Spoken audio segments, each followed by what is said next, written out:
And we're back with more Archie Sonic. This episode covers issues 27 through 30, as well as the Tales of the Fox miniseries. As could be expected from that description, this set of books focuses heavily on Tails, giving him his own character arc and a lot of drama that will remain present in the book for over a decade, making this a surprisingly relevant series of issues. We also dive even deeper into the Echidna lore in this episode. It's worth noting, up until now, I've been calling it the Penders lore, but I do keep forgetting to mention just how influential writer and Mad Magazine veteran Mike Gallagher was on this book.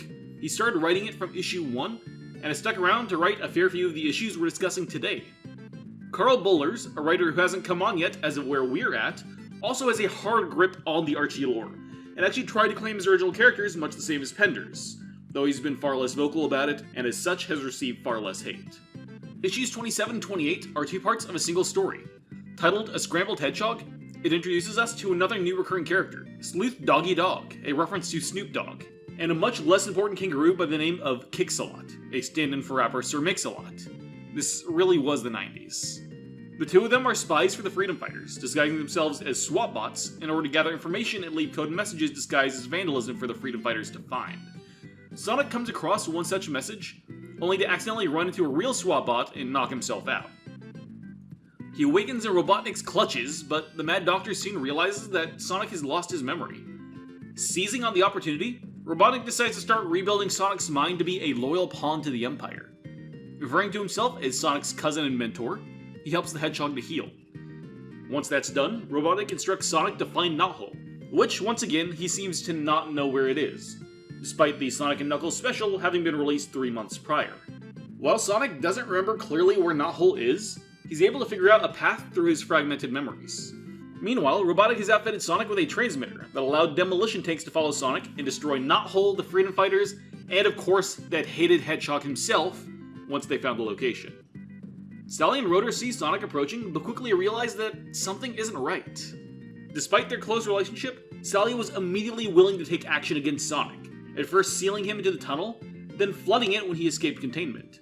Sonic barely made it to the surface, but was able to follow the remainder of the path to Knothole. Back in Knothole, Sally and Rotor set the alarm, and Antoine and the rookies from the Princess Sally miniseries take control of the situation, organizing the populace as they try to prepare for battle with an unknown force. It's very rare that Antoine is portrayed as competent in these early issues, so I appreciate it when his strengths are shown. It's a surprise to everyone when the threat turns out to be Sonic himself. The Hedgehog swiftly knocks aside Antoine and beelines it for Sally and Rotor at the control room. He beats Rotor quickly, but has more trouble with Sally, especially when Bunny and Tails come in as reinforcements. However, he's able to knock both the girls to the ground with his speed, then spin dashes Tails out of the air. Antoine and the rookies cut the power and put up a good fight, but Sonic is able to take them all down one by one, except for Dylan, who hits Sonic with a surprise attack and knocks him out again. Sonic awakens soon after, his memory returned but unable to recall the recent events. Sally fills him in and Sonic promises to right his own wrongs. He ends up running the demo tanks into a trap, making sure they can't threaten the forest again. There's also a backup story called Growing Pains, split between issues 28 and 29. However, due to the opening of the first one, it's clear that these stories take place after issue 28 and before both issues 29 and the Tales miniseries. It's also a follow-up to the Tales story we discussed in our last episode, so I suggest listening to that to see the start of this arc for him. In it, Tails is angry that Sonic beat him up, not understanding the situation, while also harboring a grudge for being treated like a child. He decides he's going to run off into C-Pup and find his own way. Robotnik sees this and decides he's going to set a trap to take Tails out of the equation. He takes an auto-automaton he created some time ago of a young girl named Fiona Fox and trapped her on a deserted island, calling for help. When Tails hears and comes to investigate, he immediately falls head over heels for her. Fiona responds in kind, and the two spend some time together before Robotnik becomes disgusted and springs the trap. Fiona brings Tails back to her place, but once he gets inside, Robotnik traps him. The mad scientist reveals that Fiona had actually been a robot the whole time, and their romance was nothing but a ploy, and the cave that Tails has entered was, in fact, the entrance to a roboticizer, as the entire island was actually mechanical. They turn on the roboticizer, but instead of roboticizing the fox, it instead exploded. It turns out that Tails had thought quicker than Robotnik could press the button, and had clogged the air filters with hair from his tails, leading to the roboticizer overheating.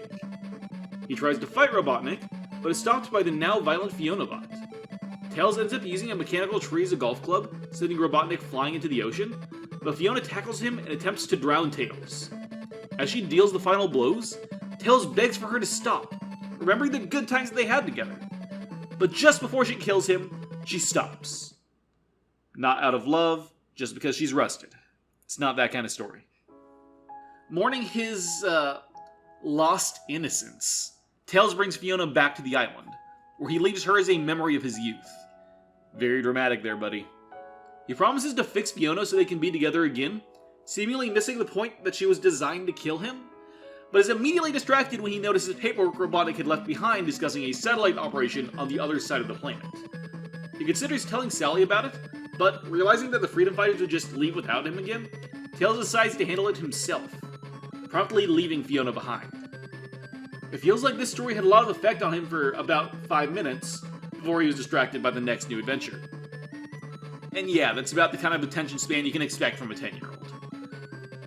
Despite that, the comic doesn't forget about Fiona, and will bring her back again to become a recurring character in a few years. But now, Tails is a man on a mission with something to prove and nothing to lose, and thus begins the 3-issue Tails miniseries. Issue 1 opens up with Tails having returned home briefly to avoid suspicion. He talks to Sally about the Sea Fox, but when she treats him like a child again, his resolve to go alone is renewed, and he leaps into the sub and runs off. Meanwhile, Robotnik is sending off a new blimp he made to his sub-boss conquering the Southern Hemisphere for him. Robotnik realizes that he lost the list, the one that Tails found earlier, but is sure that nobody will notice the blimp because it's cloaked traveling over the ocean. However, the second part makes the first moot when Tails is able to find and follow the machine. He sneaks up to the window and is unable to see the destination, but gets into an altercation with a few jetpack-wearing SWAT bots. Upon defeating them, Tails returns to the Sea Fox to rest, only to find Octobot from the previous Tails story episode hiding inside, vowing revenge against Tails.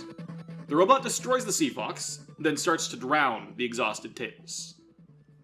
Robotnik is pleased at what he sees and absolves Octobot of his past loss before speaking to Crocbot, his underboss in Down Under, the Mobian version of Australia. Up until now, we haven't really discussed the makeup of Robotnik's empire. Just to make it quick, Robotnik has a number of completely sentient robots called underbosses, which he delegates leading most of the world to, only really controlling Robotropolis directly. The underbosses are supposed to follow his will to a T, but as we'll soon see, this rarely, if ever, happens. This system gets expanded on greatly later in the series, as we start to do more international travel, but since this is the first time it was brought up, it seems like a good time to explain this. Crocbot is excited for the shipments to arrive because he plans to rewire the SWAT bots on board to only be loyal to him and not Robotnik, so Crocbot can conquer not only the Southern Hemisphere, but the entire Empire. Crocbot's mind control devices look like a slouch hat, the stereotypical Australian hat, which does put a bit of a smile on my face. Tails then wakes up to see that he hadn't been killed by Octobot. Instead, he'd been saved by another group of rebels, the 40 Fathoms Freedom Fighters, made up of Ray the Manta, PB the Jellyfish, Bottlenose the Dolphin, Fleek the Blue Whale, and Bivolve the Clam, who had destroyed Octobot and brought Tails to shore. Now with a location and travel help from the Fathoms, Tails sets out for Down Under to stop Crocbot. Since the 40 Fathoms can't follow Tails onto land, they leave him when they get to Down Under, where he is immediately attacked by Crocbot's winged dingoes. However, once again he is saved, this time by another local resistance group, the Down Under Freedom Fighters. They're made up of Wombat Stew, Guru Emu, Barbie Koala, Duck Bill Platypus, and their leader Walt Wallaby. They're able to save Tails, but Stu is taken hostage by the dingoes. While the others go to rescue Stu, Walt takes Tails back to someone he refers to as the Old Man. The Aussies find Crocbot's base, shaped like the Sydney Opera House, just as the blimp carrying the weapon approaches.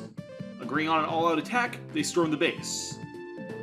Meanwhile, Tails wakes up in the care of the Ancient Walkers, as well as the Old Man, Knuckles' great-grandfather, Athair, who refers to Tails as the Chosen One. Athair begins teaching Tails the truth of his destiny and the history of the floating island. That's right, Archie was able to turn the Tails miniseries into another way to cram in even more Echidna lore. Athair explains that his ancestors, the ancient Echidnas, were technically advanced creatures who took the beauty of nature for granted.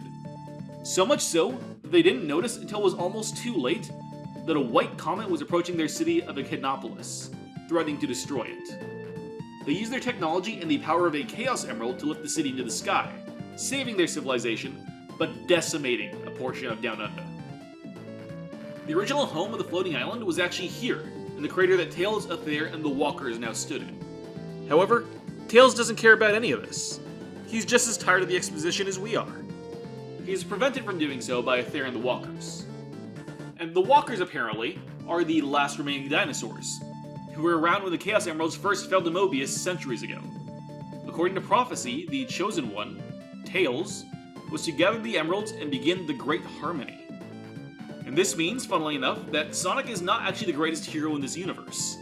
And neither is Pender's favorite son, Knuckles. No, it is him, Tails the Fox, who's the most cosmologically important of Team Sonic. Tails awakens and speaks some with Aether about history and the prophecy before they're intruded on by Barbie, falling from the sky and landing in the crater. She'd been sent flying by Crocbot's most powerful weapon, the CD-ROM RAM, and wound up in the crater. She and Tails decided to go back and keep fighting, but when Tails turned back to say goodbye to Aether and the Walkers, they had vanished into thin air. They returned to the fight, and Tails is able to cause Crocbot to crash the blimp, for some reason recreating the Hindenburg disaster in the process. The crash destroys not only the Zeppelin, but also the ram. Crocbot escapes in a nuclear-powered tank, which is forced to crash into the crater with the combined efforts of Tails and Guru Emu. As they watch, the nuclear cloud, which should have caused far more desolation than it actually did, forms into the shape of Aether's head before dissipating completely. Tails thanks the DFF for their help, and they offer to make him part of the team, but Tails declines. He has to return home. With thanks to all of his new friends, and with the help of the Fathoms who rebuilt the Sea Fox for him, Tails sails off into the sunset. We don't see Tails' return trip, or his reuniting with the Freedom Fighters, but it seems that Tails feels more confident in himself, and won't be too bothered with being treated like a child. For a while. Come the next issue when things are back to normal. Tails is back with the Freedom Fighters, and they're dealing with dragons. Alright then. This is the backstory to Dulcie the Dragon, a character new to Archie, but previously seen in the Sad AM TV show. I guess the writers wanted to use her, and swiftly added her to the Archie cast. More or less, she's the last dragon after all the others, including her mother, Sabina, were caught and roboticized. With one page of exposition out of the way, the comic immediately moves on to telling a regular Archie story. Sonic and Dulcie were flying around together when they came across a Robotnik hovercraft, which they caused to crash into a cliff. Exploring the wreckage, Sonic finds a portable de-roboticizer that was en route to Robotropolis.